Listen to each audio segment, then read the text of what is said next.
What's going on, everyone? So Lonnie Walker has been a real bright spot for the Lakers this season, even in a season that just hasn't really gone too great, right? Lonnie Walker was the guy that the Lakers signed with the mid-level, and a lot of people really questioned it. A lot of people were like, dude, San Antonio, just let this guy go. He's not it. He's not the guy. This, that, and the other. And he's been very good for the Lakers. I mean, he's shot, 45% from the field this season, shooting 37% from three on 5 attempts.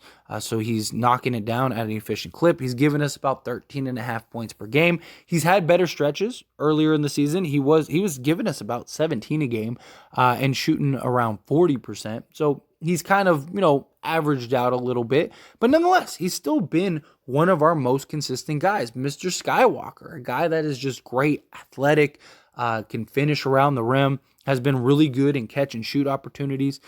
He's a guy that can play on the ball, off the ball, and just, again, has been a really good young bright spot for this Lakers team. He's 24, 6'4" in height, and just crazy athletic, right? But for a good chunk of the last month and a half, the Lakers have had a lot of conversations about Lonnie Walker potentially being traded. And it made a lot of sense. We saw countless reports of how the Lakers were trying to package Lonnie Walker and Patrick Beverley together to try to make a trade to get a Bojan Bogdanovic or something like that. Well, the trade deadline came and went, and Lonnie Walker is still a Laker. And the Lakers made a lot of trades and a lot of moves, right? And some that are extremely exciting. In my opinion, all of them have been very exciting. But nonetheless, Lonnie Walker is still a Laker. And it really begs the question of, why? Now, obviously, he's a talented player. He's been very good for the Lakers. But, we're probably not going to be able to keep him. He's played well enough to more than justify the money that he's getting this year. And kind of like what we saw with Malik Monk, where you have this young guy who comes in and it's a prove yourself deal, right? I'm better than what my perception is, what my market is.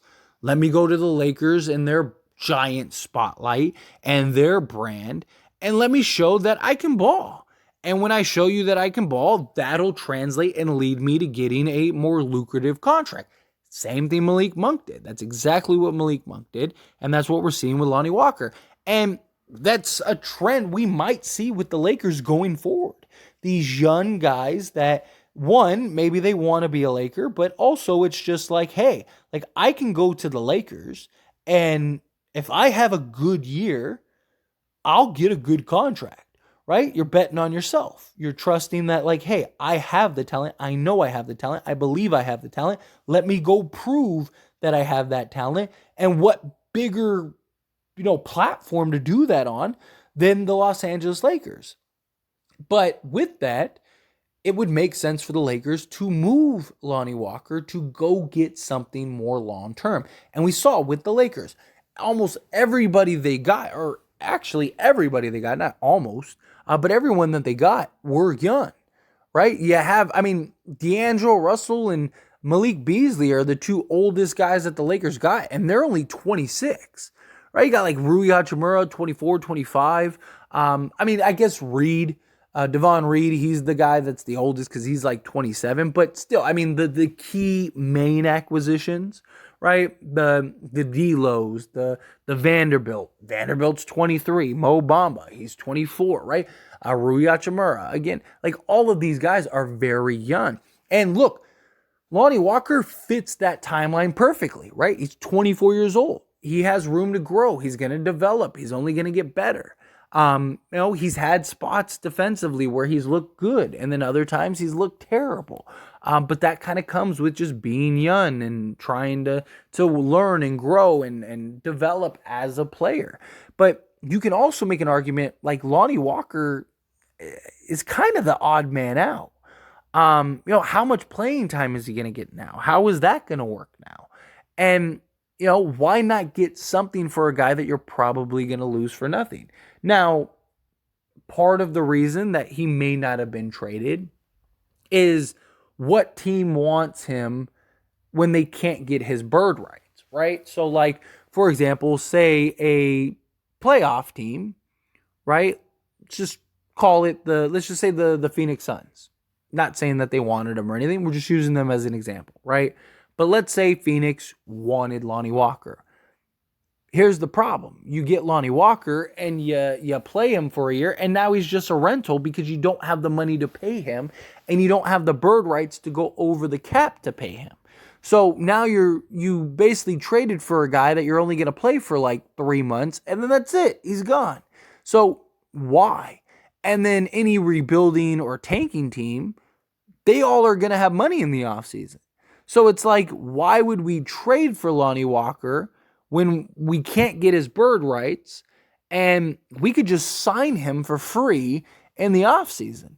That's probably one of the biggest factors. But also, I do think, like, if let's say the Lakers were willing to give up enough to get like a Bojan Bogdanovic, right? Then, yeah, Lonnie Walker probably would have been salary filler. But the Lakers might have looked at that and gone, hey, we don't want to trade this guy for just salary filler. We don't want to just lose him. He's still young, right? He's still a player that could be very viable and a guy that can really kind of help this Lakers team.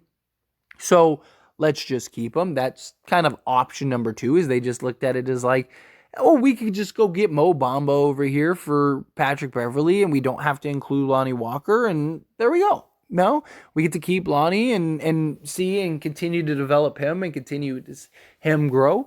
The third option is also a very likely option, which is maybe Lonnie Walker said, hey, I want to stay here. I want to be here. So the Lakers in the offseason, they can offer him the non-bird rights, which boils down to about $7.7 million. So the most that the Lakers could give Lonnie Walker is $7.7 million this offseason. Maybe they look at it and maybe he goes, I'm willing to take that, right? A great example is Bobby Portis. Bobby Portis did that, signed that contract, so that way the Milwaukee Bucks could get his bird rights, and then he got a good, solid contract. It was kind of like hey, you do this now, we'll make it up to you. So you're going to make, let's say your market is, $10 million a year. Well, sign this deal. We'll give you 7.7. And then when we get your bird rights and we can go over the cap, we'll give you 11 million a year instead of 10, right? So that way over your contract, you basically make the difference. You make the extra 3 to 5 million. Okay, there you go. Now everybody's happy. It's a win-win.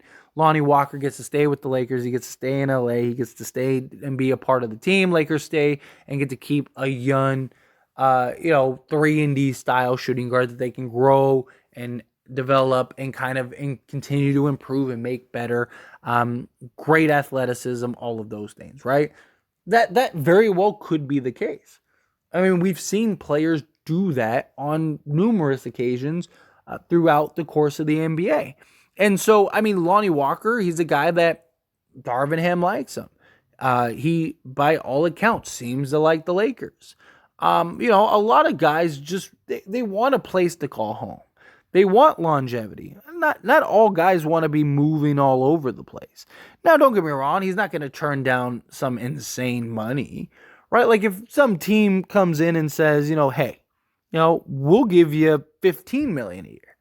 It'd be silly to turn that down, right? Like, I'm just throwing it out there, just using it as an example. I'm not even saying that they want him, but, say a team like the Jazz, right? Jazz are going to have like $60 million. Do they look at Lonnie and go, he's a 24-year-old shooting guard, shooting, 37% from 3, play on the ball, play off the ball, athleticism. Hey, we'll give you, 4 years, $48 million, or 4 years, $60 million, right? Like Lonnie's not going to turn that down, or would he? We've seen guys turn down money because they find a home or they find a place that they really want to be in, and it's like, well, yeah, I could go there and I could make 15 million, or I could stay here where I already have my roots. I'm established. I can contend for championships. But also role is a big thing too, right? Like now that the Lakers, they have guys like D'Lo and Austin Reeves, and Max Christie's going to evolve and just get better, right? Next year, I think Max Christie kind of takes a step into a bigger role. You got Malik Beasley now, right? Dennis Schroeder. You got all these guys that you can make an argument all deserve time over Lonnie Walker, and that are better than Lonnie Walker or provide a bigger need than Lonnie Walker. And so Lonnie Walker really has the potential to kind of be the odd man out. And so is that an incentive? Is that incentivized? It's just going to be interesting to see Lonnie in the offseason. What are the Lakers going to do? Are they going to be able to re-sign him? Is he going to want out? Are they going to end up letting him go? I mean, obviously, if he wants out and he hits free agency, well, then Lakers don't really have a choice. But you would think that the Lakers would want to have gotten something for a guy that they very likely lose, right? Like even Thomas Bryant, right? Like that was a steal in my opinion. Thomas Bryant was great. I am very thankful as a Laker fan for what Thomas Bryant did for this team while Anthony Davis was out. He was huge, and he really held us down. But he outplayed his contract, which means he was going to get a big contract, or at least more than what we would pay him or could pay him.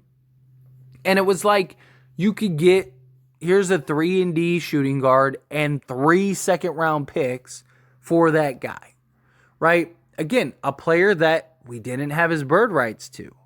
So Denver's probably not going to be able to keep him or pay him, but they were able to they liked what they got and they were able to go get him, right?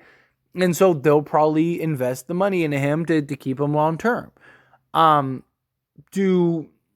didn't they try to find a deal for Lonnie? Even if you don't get all the seconds, or even if you don't get the player, even if he's just salary filler, or, could you have gotten a second round pick for him or something like that?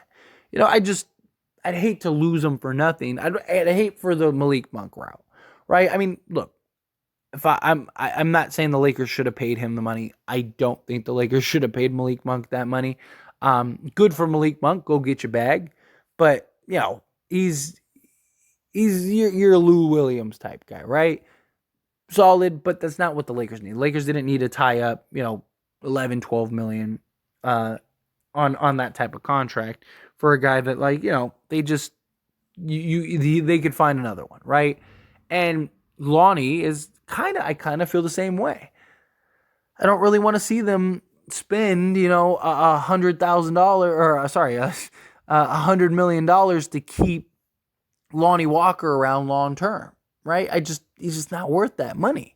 But I do think he's a contributor. I do think he's a guy that really helps. I do think he's a guy that can make an impact and really kind of, be a nice foundation piece for the future. But it just comes down to price. But anyway, as always, this is a discussion, so I pass the question on to you. Let me know your thoughts and opinions down in the comments below. What do you think of Lonnie Walker? Do you like Lonnie Walker? Do you not? Are you surprised the Lakers didn't trade him? Are you glad the Lakers didn't trade him? Did you want the Lakers to trade him? Do you want him to be a piece for the long term? Do you think that he, you got to find him minutes? He's too good. However you feel, whatever your thoughts are on Lonnie Walker, I would love to hear them. So let me know down in the comments below.